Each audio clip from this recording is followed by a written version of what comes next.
Good afternoon and welcome, Karen, to this podcast. We are delighted, Berit and I, to have you. My name is Stephane Guerraz. I work as a management consultant and coach, working particularly with culture and leadership. And Berit. I'm Berit Sander. I'm a business psychologist.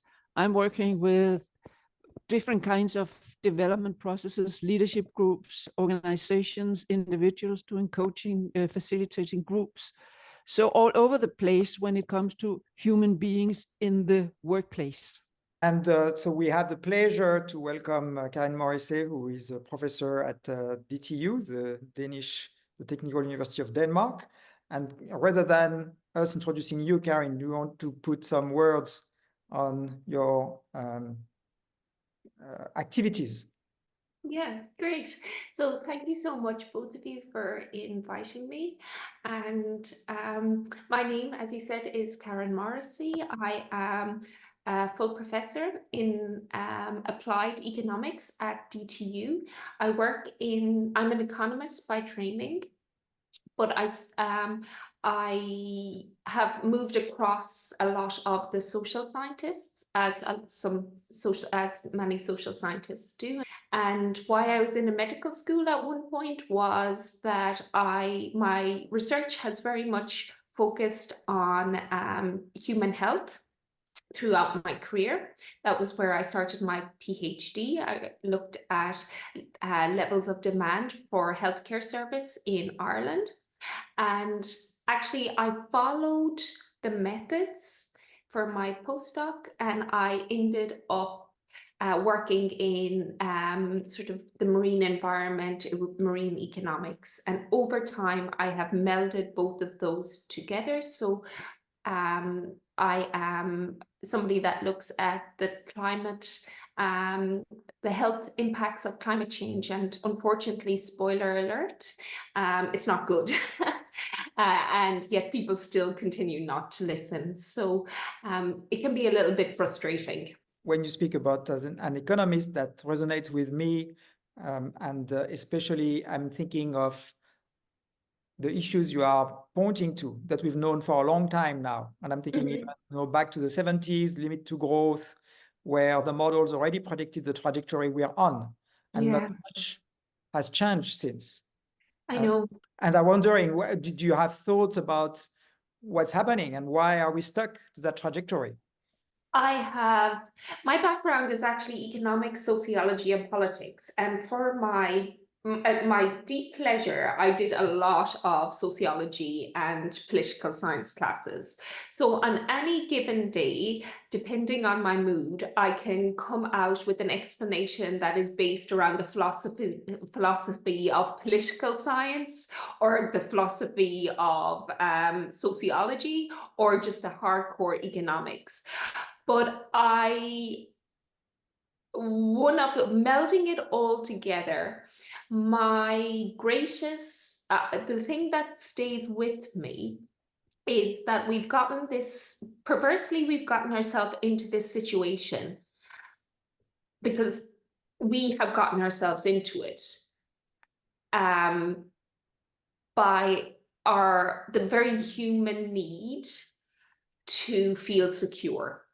And the way that we have developed our feeling of security over time is through the idea of economic progress, or having economic and material goods.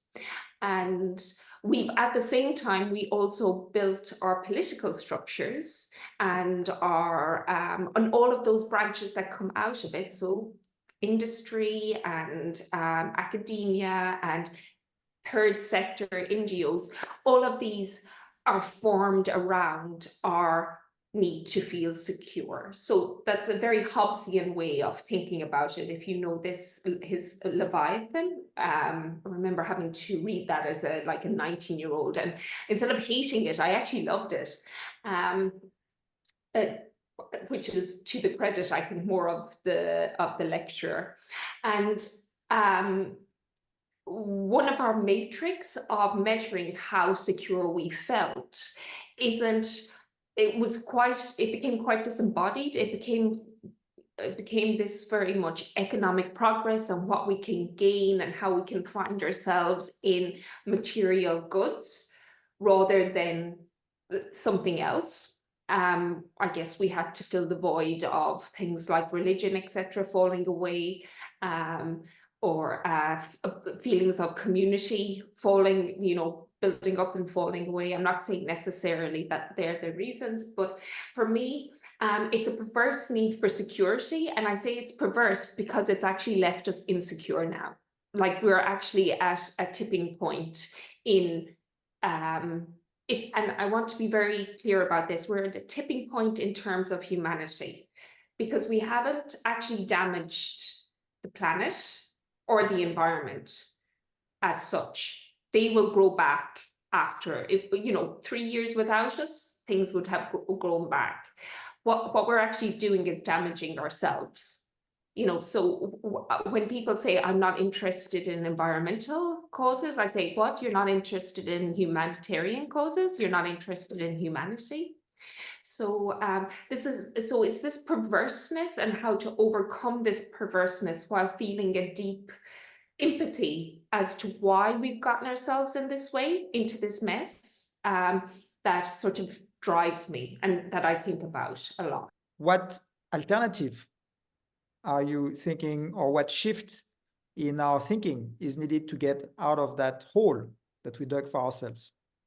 We have to take ownership as individuals and as households and as communities. At the moment, everybody's just busy blaming each other. Like the farmers are saying, we're saying it's the farmers. The farmers are saying, no, it's the airlines. The governments are saying, well, it's China. China are not doing anything. And it's just this back and forth, where nobody's taking any ownership. And until you take ownership and acknowledge that the issue is of you, there is no way you can start to build the agency and the sense of empowerment that you need to change your behaviors.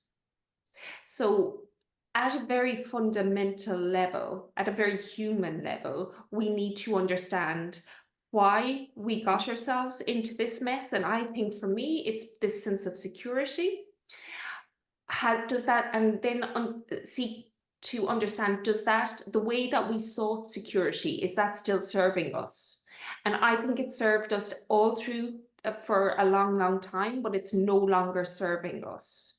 So then we need to think as a group, what are the better mechanisms? And I'm not saying it's like we regress back to everybody living off grid. Well, actually, it depends. Sometimes I think I will quite like that, but we all like our comforts to a certain degree. But we need to take ownership, proper ownership of the problem. And it's one of the things that I find difficult with my research, is that I often see it used to sort of berate other industries to do something. Like, oh, the healthcare sector is saying that, eating meat is killing the planet, whilst actually the healthcare sector is emitting about 5% of greenhouse gases globally. We need, the healthcare sector needs to look at itself. So it seems like it's nothing, and it seems like it's everything at the same time. But we need this shift. I was wondering, are there sources of wisdom you take inspiration from, or that you think we could look at for inspiration? Yeah, I do. I see all through history, we do see large-scale societal changes that are very, very meaningful. The only problem I have is that I think we've run out of time for these large-scale changes. So we're now seeing the impact of our move to industrialization and etc. 200 years later. Would we have done the same thing if we had this knowledge? Perhaps not. So will it take another 200 years to undo those changes? And even at this stage, another 50 years will be too long. However, I'm saying this, and I realize some people might actually find this a bit surreal or maybe offensive that I'm saying it. I did take hope in COVID, in that we were hit with a huge global issue. The way we dealt with it in sort of a day-to-day basis across countries, it wasn't always elegant. I'm thinking about the vaccine, everybody running to get the vaccines, etc., or, governments deciding that they were blaming one person or the other. But as a global community, we came together and we followed best practice and best advice. So I got hope that if we come up with solutions that are workable, and if we get to the point where we think that something needs to be done, there is hope. But it's like, at what point is that? Is it past the point? So bizarrely, as much horror and sadness and the collective trauma that we have around COVID, I do have hope that humans can mobilize together, and that the right way of handling things can be done. What specific parts of dealing with the COVID process gives you that hope? The things that I found really, really heartening around COVID was that we predominantly stayed at home. Even I was living in the UK at the time, which is a very individualistic society. What the Tory government has done there has torn the social fabric apart. But for the most part, people pulled together. People realized that their actions had consequences that were greater than themselves, and that they had to follow best practice, and that behavior change was necessary. COVID and the majority of the actions that got us through the worst of COVID was because we made drastic behavioral changes. Like, I don't think we even understand 3 years later, because we need to forget the trauma, how drastically we managed to change our behavior. And that's what we need for climate change, actually. We need these drastic changes. It's just what will be the point where we realize that. So I guess, I do have hope. What advice would you have for meaningful DI endeavors? Oh, so much. So much. I've coming through sort of the era of where we have DI and positive discrimination. At the start, I found it highly amusing, because as like in my 20s, I would get job adverts that said women and those with disabilities are most encouraged to apply for the position. And I was like, what is being a woman in disability? What does that even mean? So I found but I think part of the reason that we are in this mess is because we have a very specific paradigm that is reinforced by a long history of a certain type of person being responsible for all the big decisions, be it economic, political, social, etc. And diversity, to me, is actually one of the keys to unlocking solutions. And I know there's a big shift in research, particularly in company-based research and industry, like what is the value of diversity? And I see all these things coming out, like it's worth X amount or it's worth Y amount, but I find that very superficial. It's a feeling that I have that diversity is important, and I need to understand what those pathways are. And until I understand what those pathways are, I'm still not going to accept, that it's worth X amount or it's worth Y amount. But there is a certain feeling that And I guess it goes back to this idea that for a long time, we weren't all in it together. It was just one group of people that was making it. It was one versus the others.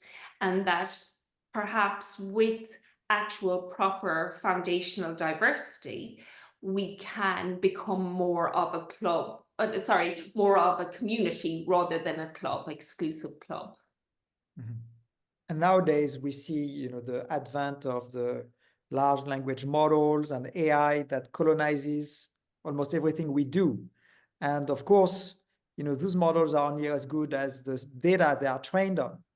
So in a sense, we get stuck into those past patterns and biases. Absolutely. This is something that I feel really I've thought a lot about, actually, is the historical institutional bias that we're perpetuating with AI and these machine learning. And it's not good for women. It's not good for anybody that isn't white. Because the data that it's optimizing itself on and training itself on has only ever maximized a small group of people. So I think AI is great. I'm not an AI hater at all, because I have a curiosity around it, and I work a lot with big data, and I actually think education needs to embrace it. Could you imagine being a researcher without Google nowadays, or Google Scholar or anything like that? A human without Google, not a human possible. without, it's actually not possible. Like moving to Denmark was 100 times easier than moving anywhere else because of Google Maps. Like the Google Maps and Google Translate were properly working.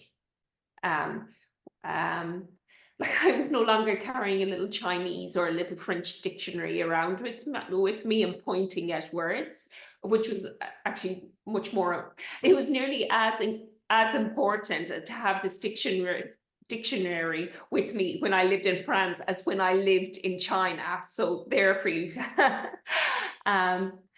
So I worry that using AI is only going to perpetuate the loop that we're already in.